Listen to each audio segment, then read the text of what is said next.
بسم اللہ الرحمن الرحیم۔ دوستو، اللہ پاک نے ہر انسان کو دو زندگیاں دی ہیں، دو، دنیا کی اور آخرت کی۔ دنیا کی زندگی عارضی ہے، ختم ہونے والی ہے، مختصر ہے، اور آخرت کی زندگی ہمیشہ کی ہے، کبھی ختم نہ ہونے والی۔ دنیا نظر آتی ہے اور آخرت نظر نہیں آتی۔ دنیا کی مثال آخرت کے مقابلے میں کیسی ہے؟ حضور اکرم صلی اللہ علیہ وسلم نے مثال دے کے سمجھایا۔ سمندر ہے، اس میں کوئی انگلی ڈبو کے نکال لے، اتنا بڑا سمندر ٹھاٹھے مارتا، اور یہ جو انگلی پہ پانی لگا ہے ایک قطرہ، اس ایک قطرے کی اس کے سامنے کیا حقیقت؟ اس ایک قطرے کی اس سمندر کے پانی کے سامنے کیا حقیقت ہے؟ اسی طرح اس دنیا کی زندگی کی آخرت کے مقابلے میں کوئی حیثیت نہیں۔ دنیا کی زندگی ایک قطرے کی مانند، اور آخرت کی زندگی سمندروں جیسے۔ اچھا، ریت کا ذرہ بہت چھوٹا ہوتا ہے اور اس کے مقابلے میں پہاڑ بہت بڑا ہوتا ہے، لیکن اگر ریت کا ذرہ آنکھ میں پڑ جائے، ریت کا ذرہ آنکھ میں پڑ جائے تو پہاڑ نظر، اگر ریت کے ذرے آنکھ میں پڑ جائے آنکھیں بندی ہو جاتی، پھر پہاڑ نظر۔ اسی طرح جب یہ دنیا دل و دماغ میں گھس جاتی ہے، یہ دنیا کی عظمت دل میں رچ جاتی، بس جاتی ہے، پھر آدمی آخرت سے غافل ہو جاتا ہے۔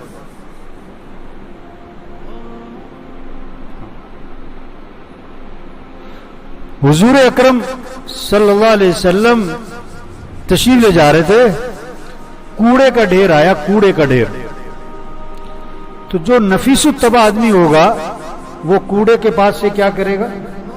اپنی رفتار تیز کرے گا نا۔ تو اللہ کے نبی سے زیادہ نفیس الطبع تو کوئی بھی نہیں ہو سکتا۔ تو آپ صلی اللہ علیہ وسلم بجائے رفتار تیز کرنے کے کوڑے کے ڈھیر پہ کھڑے ہو گئے۔ ایک بکری کا بچہ ہے، مرا ہوا ہے، کان کٹے ہوئے ہیں، ڈھیر پہ پڑا ہوا ہے۔ اللہ کے نبی نے اٹھایا، فرمایا بتاؤ اسے کون خریدے گا؟ بھی اسے تو کوئی نہیں خریدے گا۔ صحابہ نے عرض کیا حضور اسے کوئی نہیں خریدے گا۔ اللہ کے نبی کو نہیں پتا تھا کوئی نہیں خریدے گا۔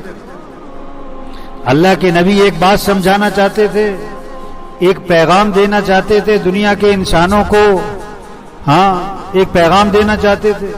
آپ نے دوبارہ فرمایا بتاؤ اسے کون خریدے گا؟ صحابہ نے عرض کیا حضور یہ تو زندہ بھی ہوتا نا تو اس کے میں عیب ہے، کان کٹے ہوئے، یہ تو ہے ہی مرا ہوا ہے، ڈھیر پہ کوڑے کے پڑا ہوا ہے، اسے کوئی نہیں خریدے گا۔ تو آپ نے فرمایا، یہ آپ کا پیغام تھا، آپ نے فرمایا جیسے یہ بکری کا بچہ مرا ہوا، کان کٹے ہوئے، کوڑے کے ڈھیر پہ پڑا ہوا تمہاری نگاہوں میں گھٹیا اور ردی ہے، اللہ کی قسم دنیا اللہ کے ہاں اس سے بھی زیادہ گھٹیا اور ردی چیز ہے۔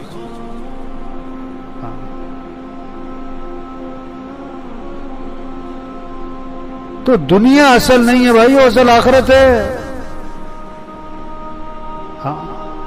پھر مرنے کے بعد دو چیزیں ہیں، تیسری کوئی نہیں۔ جتنے بھی مر گئے، جتنے بھی مریں گے، جتنے موجود ہیں، مرنے کے بعد دو چیزیں، یا جنت یا جہنم۔ فریق فی الجنت و فریق فی السعیر، ایک گروہ جنت میں، ایک گروہ جہنم میں، تیسری کوئی جگہ نہیں۔ جنت کیا ہے؟ اللہ کا مہمان خانہ ہے، اور جہنم کیا ہے؟ اللہ کا قید خانہ ہے۔ جنت ہے تو ایسی زوردار ہے کہ آپ صلی اللہ علیہ وسلم نے فرمایا جنت کی نعمتوں میں سے کوئی ایک نعمت اتنی مقدار کی جو ایک ناخن اٹھا لے جنت کی کوئی نعمت اتنی مقدار کی جو ایک ناخن اٹھا لے اگر اس دنیا میں ظاہر کر دی جائے تو ساتوں زمین اور ساتوں آسمان اس سے چمک اٹھیں گے. ایسی زوردار جنت ہے. ہاں. اور اگر خدا نخواستہ جہنم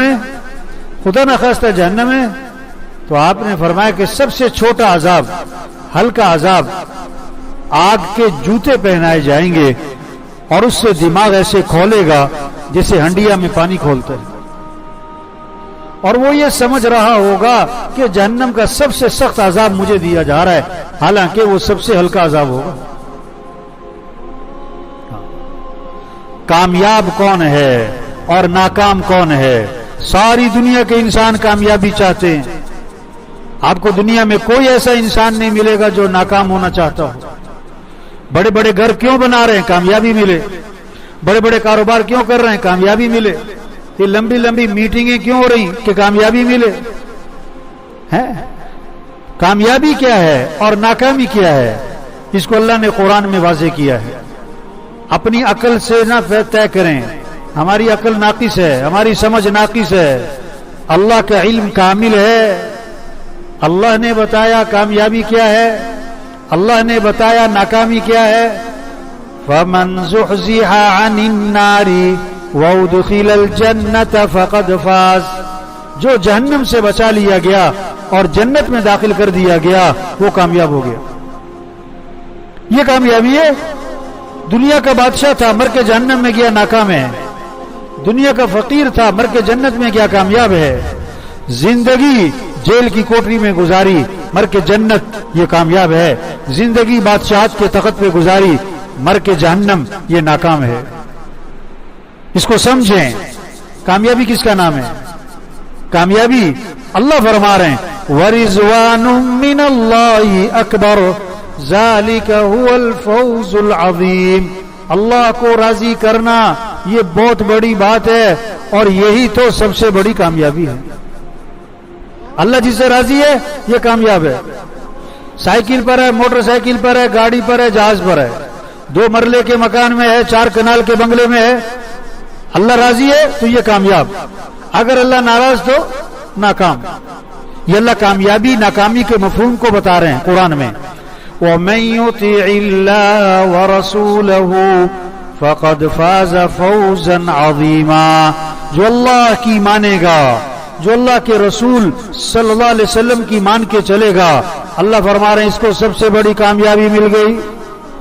جو اللہ رسول کی مان کے چل رہا ہے یہ کامیاب ہے. جو اللہ رسول کی مان کے نہیں چل رہا یہ ناکام ہے. اب ساری دنیا کے انسان کامیاب ہو جائیں اور ساری دنیا کے انسان ناکامی سے بچ جائیں، اس لیے اللہ نے انبیاء علیہ السلام کو بھیجا. انبیاء علیہ السلام جو دنیا میں تشریف لائے انسانوں پر محنت کرنے کے لیے، انسانوں کو کامیابی کا راستہ دکھانے کے لیے، انسانوں کو ناکامی سے بچانے کے لیے. صرف برکت کے لیے نہیں آئے تھے، صرف ثواب کے لیے نہیں آئے تھے، سارے انسانوں کو ناکامی سے بچانے کے لیے، سارے انسانوں کو کامیابی کی طرف لے جانے کے لیے، ساری دنیا کے سارے انسانوں کے مسائل کے حل کے لیے انبیاء علیہ السلام دنیا میں تشریف لائے. اب قیامت تک کوئی نبی نہیں آئے گا، قیامت تک کوئی نبی جو حضور صلی اللہ علیہ وسلم کو نبی نہ مانے کہ کافر ہے، جو حضور کو نبی مانتا ہے آخری نبی نہیں مانتا ہے کہ وہ بھی کافر ہے. اب وہ انبیاء والا جو کام ہے نا وہ اللہ نے اس امت کے ذمہ لگایا. کیا؟ سب کے رخ کو اللہ کی طرف پھیرو، سب کے رخ کو آخرت کی طرف پھیرو، سب کے رخ کو اللہ کی اطاعت کی طرف، فرما برداری کی طرف، اعمال کی طرف پھیرو. ایک ایک کو سمجھانا کہ اے دنیا کے انسانوں کس کو راضی کر لو؟ اللہ کو راضی کر. اللہ مسئلوں کا حل بتا رہے ہیں. وَمَن يَتَّقِ اللَّهَ يَجْعَل لَّهُ مِنْ أَمْرِهِ يُسْرًا. جو اللہ کی فرما برداری کرے، جو گناہوں سے بچے، جو تقوی اختیار کرے گا، اللہ فرماتے ہیں ہم اس کے کاموں میں آسانی کا معاملہ کریں گے. ساری دنیا کے لوگ آسانی چاہتے ہیں نا، اللہ نے آسانی کا راستہ قرآن میں بتایا. وَمَن يَتَّقِ اللَّهَ يَجْعَل لَّهُ مَخْرَجًا وَيَرْزُقْهُ مِنْ حَيْثُ لَا يَحْتَسِبُ۔ اللہ فرما رہے ہیں جو تقوی اختیار کرے گا اللہ اسے ہر تنگی سے نکالے گا، اللہ وہاں سے اس کے کام بنائے گا جہاں سے وہم و گمان بھی نہیں، اللہ کام بنائے گا۔ تم تقوی پر آؤ، تم تقوی پر آؤ۔ من عمل صالحا من ذکر او انثى وهو مؤمن فلنحيينه حیاتا طیبا۔ اللہ فرما رہے ہیں جو اپنے ایمان کو اچھا بنائے، اللہ کی ذات پر یقین، جنت کا یقین، جہنم کا یقین، آخرت کا یقین، مرنے کے بعد اٹھنے کا یقین، حساب کتاب کا یقین، فرشتوں پر یقین، تقدیر پر یقین، ایمان کو مضبوط بنائے، پھر اپنے اعمال کو اچھا بنائے، اس کی عبادات صحیح ہوں، اس کی اخلاق صحیح ہوں، اس کے معاملات صحیح ہوں، اس کی معاشرت صحیح ہو، جو اپنے ایمان اعمال کو اچھا بنائے گا اللہ فرما رہے ہیں ہم ضرور بالضرور اسے خوشیوں سے بھری ہوئی زندگی عطا کریں گے، حیات طیبہ دیں گے، پرسکون زندگی دیں گے، خوشگوار زندگی دیں گے، اللہ کا وعدہ ہے۔